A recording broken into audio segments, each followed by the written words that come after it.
Hey guys, back with another SuperCoach video. It was another pretty solid week for the side. Scored 2,243, top 8%. Moved up just under 3,000 spots, sitting just outside the top 12,000 there, so that's pretty good. And I won 4 out of 6 league matchups, so I guess I'll take that. I won in both of my main leagues. In my own league, I beat Nathan by just over 100, and same with Bring Back Kuda in Shorty's SuperCoach, so a couple wins there, sitting at first in my own league still, undefeated, and fifth in Shorty's league, so I'll take it. So I'll move on to the side. Could have been a great week for the side, but the Sunday games ruined what could have been a really good score, so that's a bit unfortunate. But in defence, Rory Laird with a 120, 32 touches and a goal. Don't think he's gone under 30 touches so far this season, so he's just been really good so far. Hurley and Simpson with a couple of 97s, that's solid. Shane Savage only a 72, had a really good start, a great first half. I don't know what happened in the second half, didn't watch the game, so it's a bit unfortunate that he dropped off. Tom Duday just a 68.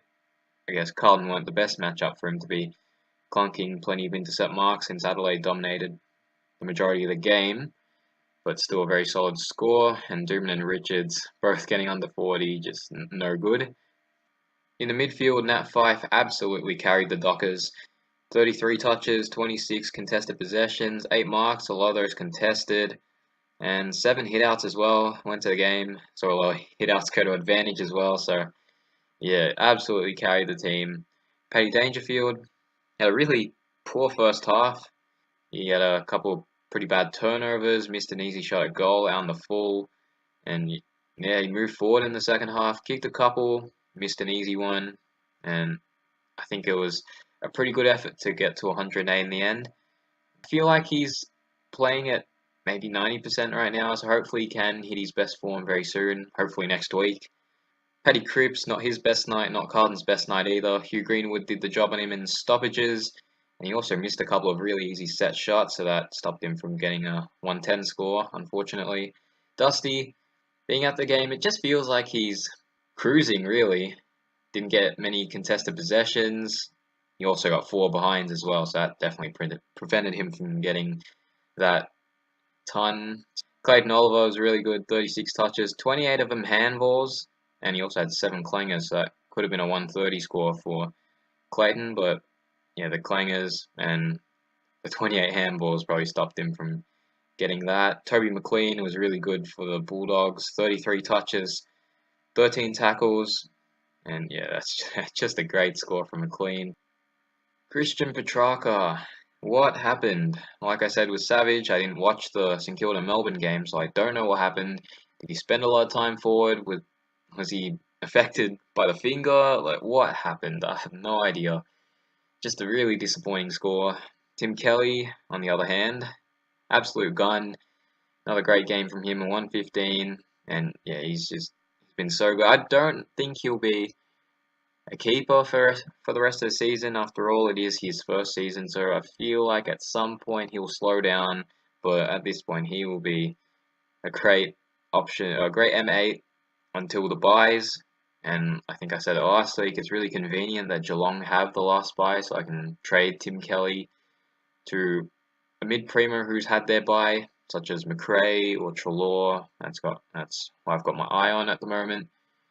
Finlayson on the bench, not great. Moved to full forward, and yeah, only the 62 there. Just beat his break even, only went up 2k, and his break even's now an 86. Holman was solid with a 70 there, and Nick Caulfield just beat his break even as well. He hasn't made as much cash though as Finlayson has, so Caulfield can probably be held. He should start making some good cash again once that 24 or whatever he got rolls out of his 3-game average. In the Rucks, Max Gawn as captain was great again, and Toby Nankervis only the 81. Seems to give up a lot of silly frees, so yeah, could have been a 90 score, but yeah, those free kicks against are pretty annoying. In the forward line, Isaac Heaney with an 88. I'm not sure if he deserved it, to be honest, but considering he got an 88 in one of his quieter games, I'll take it. James Sicily was brilliant, close to 30 touches, I think, and also a goal.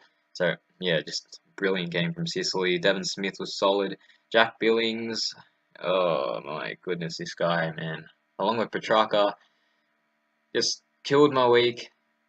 Petrarca hasn't been as bad. His last 3 weeks haven't, well, his last 3 scores haven't been great. But Billings, though, he has just been absolutely killing me. Another sub 60, and yeah, he's lost so much value. And yeah, just watching, like, whenever I see him play, it just doesn't seem like he wants to be in the thick of it. Always gets the cheap backwards handball. And yeah, it's just poor, really. It's very annoying to watch, but yeah, I don't know. I'll talk about him more when I get to trading. Bailey Fritsch with a 65 there at solid. And Jack Henry, just simply brilliant. Took plenty of intercept marks, and yeah, he got the rising star this week as well. So great stuff from Henry, and he should be good for the next couple of weeks now, making some solid cash there. I think he made 39k after his game against the Giants, so that's great stuff. And on the bench, Langdon with only a 42, so that's a bit disappointing. And of course, Guelphy being rested this week was a blessing in disguise, or otherwise I would have played him on field and Henry's 114 would have been on the bench. So that will do it for the side. I'll change things up for this week. So Guelphy will be back. The Cats are the Pies. I don't know if Henry will do it again, but I'm going to bank on Guelphy scoring higher than Henry this week. Let's see, as for captain and vice captain, I'm thinking Cripps versus Essendon as vice, and Nat Fife as captain at home against the Saints. Get Richards on field. I'm not going to trade Richards. I know he lost cash, but his break-even's still in the 40s. And I think he can still beat it. It's like, yeah, he didn't beat it this week, but I still believe he can. And yeah, he will be traded out soon, but just not this week. And as for trades, I really want to keep the faith in Billings, but yeah, he's breaking into 122.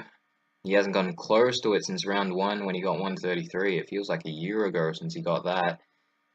And yeah, he just hasn't shown any signs of really improving like he did last year. So he's been just very, very disappointing. So first out is Finlayson. He's capable of the good scores, but I just don't think he's going to make enough cash anymore. So he's going out, and yeah, it's tough because I've said it many times, I want to keep the faith in Billings. I started him as a premium, and I want to keep the faith in him, but he's scoring worse than some rookies, and it's just very annoying.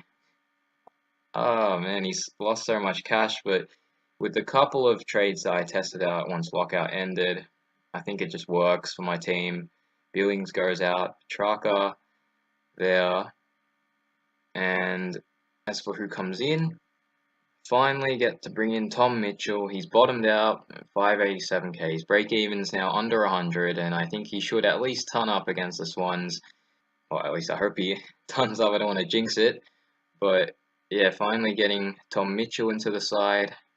And the other one has to be Spargo. That's the obvious one as well. It's tough to be getting rid of a guy that you started as a primo, but it just makes sense to me in my case, since I'm bringing in one of the most reliable scorers in SuperCoach and Tom Mitchell, so it just makes sense to me. 30,900 in the bank, so it's not much, but it's better than the $800 that I had at the end of the last couple of trades. So okay, get Mitchell on field. So yeah, this is how the team will look this week. I would like to get Spargo on field, but it just doesn't seem like it's possible here. We'll take another look at the team as a whole. I know I've done this the past couple of weeks, so you guys probably already have an idea of who I want to be bringing in anyway, but see where the team's at. So I've got the 4 primos here, 6, 7, that makes it 11, 12. I'll probably upgrade Nank at some point, so 12. Then 16, so that's 6 upgrades. 5 if I don't end up upgrading Nank, but I'll say 6 right now. And that would require at least 12 trades. It'll probably end up being something like 13, 14, so I'd have 4 left. Probably minimum 4 left, hopefully, by the time I get the full premium. That's alright, much better than last year, definitely, so better pace, I guess. And as for the spots, Sicily comes back here, I've gone through that. In the midfield, I've gone on about Crouch, but I am keeping an eye on, let's say I have 4 in mind. McLean will move to the forward line, so I'd say there's 2 spots to fill. I'd have, it'd be the Crouch, McRae, Treloar, or Neil. That's who I have in mind right now. So I'll see how they all go. And Curvis would probably go to Grundy at some point. And forward line here, McLean, Smith, Petrarca, Robbie Gray. Now that Billings is gone, I'd probably bring in Walters most likely when he bottoms out. There's a few in mind. Like Buddy's going to bottom out as well. Nagola, but I doubt I'll bring him in because of the Ablett factor. As for other players that have bottomed out, I'd say Dane Zorko finally showed up this week against Collingwood, and yeah, I don't trust him though because Collingwood didn't tag him. The moment he gets tagged, he'll probably get shut down, so yeah, I don't trust Zorko there if you're considering him. Josh Kennedy, he's looking good again. He did get injured in the 4th quarter, but he played out the rest of the game, so I guess maybe keep an eye on that. He's not on my radar, so I'm not looking too much into it, but he's definitely a great choice at that price at around 470k. Let's take a look at other players that look like they might have bottomed out. Oh, Witherden might be going down a bit then, after that 43. Shannon Hearn's at a pretty good price, he's averaging 102 there. Jeremy Howe, if you want a pod as well. Jimmy Webster's actually gone pretty well if you want a super pod there. 0.5% have him. And there's also Jake Lloyd. I guess a pretty popular option along with Savage. They're pretty similar in the amount of people that have him. But he's not quite averaging 90 there, so it's not great. Heath Shaw as well, a few people have him there. Michael Hibbert as well, he's probably bottomed out if people want to bring him in. Hasn't turned up yet, but he's shown some good form the past couple of weeks. Let's look at the midfield. Scott Pendlebury, when he comes back, he'll have a couple of price drops after that 63. He got injured. And let's see, anyone else? Keep going down. Matt Crouch, obviously. I think a lot of people will be bringing him in this week. Stephen Canelio. People who missed the boat the first time want to bring him in. Should have a couple of price drops. And Zach Merritt might be going in for another drop again after being tagged by Cousins and only getting a 72. Yeah, that's the risk with Merritt. That's why I didn't start with him this season. Noticed late last season he started to draw the attention of taggers. And yeah, got a few sub-hundreds there. Pretty annoying for my side, but I remember in the last week he ended up getting like 4 goals, a 130 score. But yeah, Dane Beams, I guess he's bottomed out as well. He's starting to show some good form. He's a pretty good pod there with 1.8%.